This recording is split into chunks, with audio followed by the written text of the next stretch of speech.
l'Europe, à part Biélowieża, n'a plus de forêt primaire, je trouve ça injuste.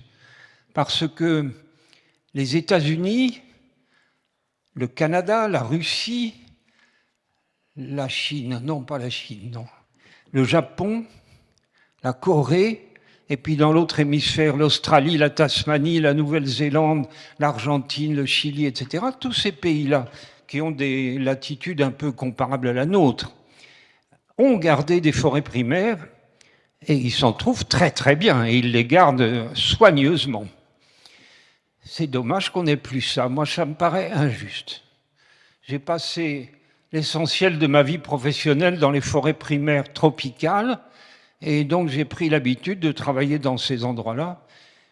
Et je ne me résous pas à ce que, de retour en Europe, je ne trouve que des forêts secondaires. Alors, quelques aspects techniques. C'est un projet européen. Il faut que ça soit transfrontalier entre la France et un de ses pays voisins. Il n'y a que le choix. La surface est de 70 000 hectares. Mais ça, c'est imité de la forêt primaire de Pologne, parce que dans cette forêt de Biélowieża, il y avait toute la grande faune des forêts primaires européennes, et donc la surface convient bien. Quant à la durée, je sens qu'elle va vous faire rigoler, et il faut entre 6 et 8 siècles. C'est là qu'on touche du doigt le côté utopique, parce que je me dis, qu'est-ce qu'on sera dans 5 siècles? Est-ce qu'il y aura encore l'Europe? Est-ce qu'il y aura encore nos pays? On n'en sait rien. Quant au climat, personne ne peut savoir. Alors, donc, on se lance dans quelque chose d'utopie. Attendez, je vous donne mon avis sur l'utopie. Ceux qui n'en ont pas, je les plains. À mon avis, ils n'iront nulle part. Ça peut rater. C'est pas parce qu'un projet est utopique qu'il est forcément réussi, je peux vous en parler aussi. Mais l'utopie, je crois que c'est un très bon moteur. Voilà. Pour l'instant, il n'est pas en bon état, le radeau. Il est cuit. Cuit au sens culinaire du terme. On peut passer son bras au travers de la peau du dirigeable et du... Alors, on est en train de travailler à ce qu'il revienne. Et si ça se fait, comme je l'espère, notre première destination, ça sera une canopée de forêts primaires européennes, Biélowieża. Il y a des aspects philosophiques. Je ne sais pas si le sentiment océanique, ça vous dit quelque chose. Oui? Superbe. Je me demande s'il y en a ici qui l'ont éprouvé. Waouh, superbe. C'est quelque chose d'incroyable. Ceux qui ne l'ont pas eu, je le leur souhaite très très vivement.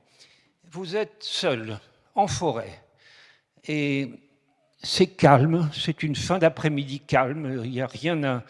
Il n'y a aucun danger, aucun problème, on est bien. Et tout d'un coup, vous avez la tête qui bascule.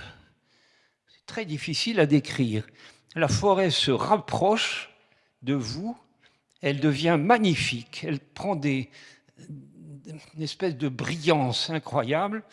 Et un point sur lequel tout le monde est d'accord, tous ceux qui l'ont décrit, ce sentiment océanique, c'est qu'il n'y a plus de limite entre vous et l'extérieur. C'est la même chose.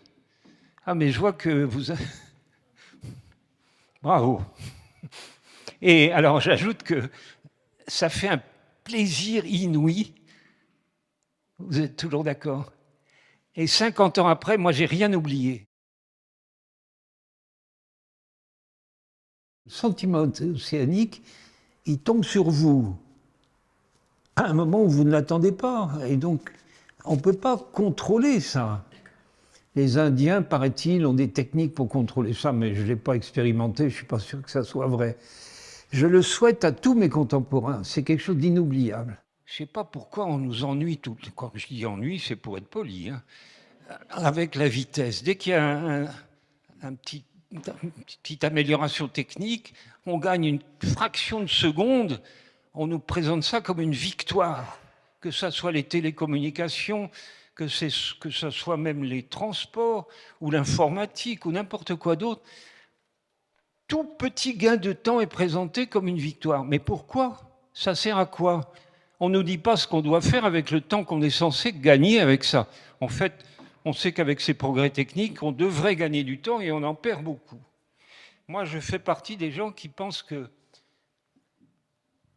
faut du temps long. Voilà. Si vous voulez faire des choses vraiment belles, vraiment solides, il faut y consacrer du temps long. Et j'ai l'impression que notre civilisation, je ne vise pas particulièrement la Suisse, hein, on est bien d'accord, notre civilisation a oublié les vertus du temps long, alors que nos ancêtres, il n'y a pas encore si longtemps, ils connaissaient ça. Hein. Celui qui mettait la première pierre d'une cathédrale, il était absolument certain de jamais l'avoir finie. En Italie, on m'a parlé de cathédrales où il a fallu 5 générations humaines.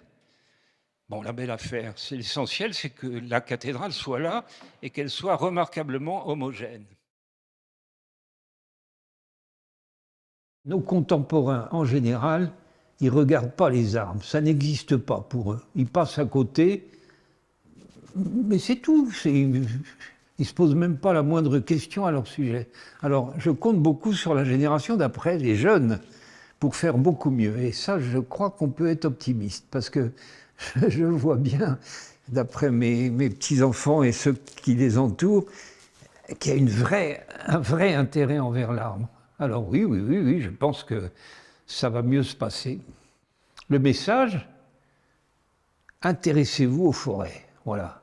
N'en ayez surtout pas peur.